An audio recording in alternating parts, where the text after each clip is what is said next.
Have you ever pondered the power of a single vote, the silent revolution it can spark, or perhaps the deafening silence it can echo when it's absent?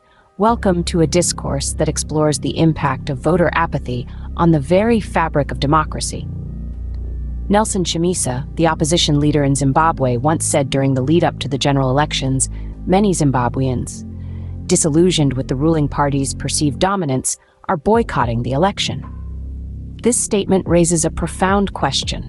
Are we, as citizens, giving away our power when we choose not to vote? The CNN series Voices of Freedom featured stories of dissidents fighting for democracy globally. One of the highlighted points was the importance of voting in honest elections. Freedom House reports a 15th consecutive year of decline in global freedom, with less than 20% of the world's population living in truly free countries. This raises another question: does the act of not voting contribute to this decline? Let's delve deeper into this issue by looking at the case of the recent by-elections in Zimbabwe. In the run-up to the by-elections, a pre-election survey carried out by the Election Resource Center indicated that nearly 23% were not aware of the by-elections.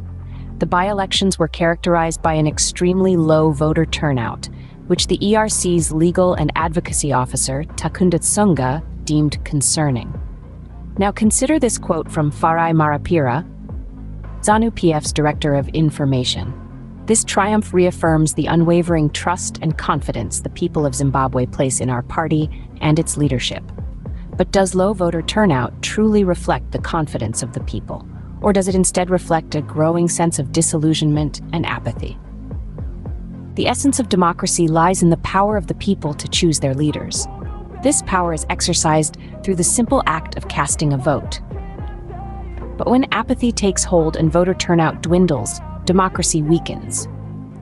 Former US President Barack Obama once said, "The most important office, and the one which all of us can and should fill, is that of private citizen."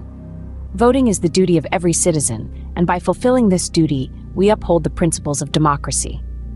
So, in the face of voter apathy, what can we do? The answer is simple. Participate. Engage in the democratic process. Cast your vote. It's not just a right, it's a responsibility. Remember, every vote counts, and your vote can make a difference. So the next time an election comes around, remember the power of your vote and use it.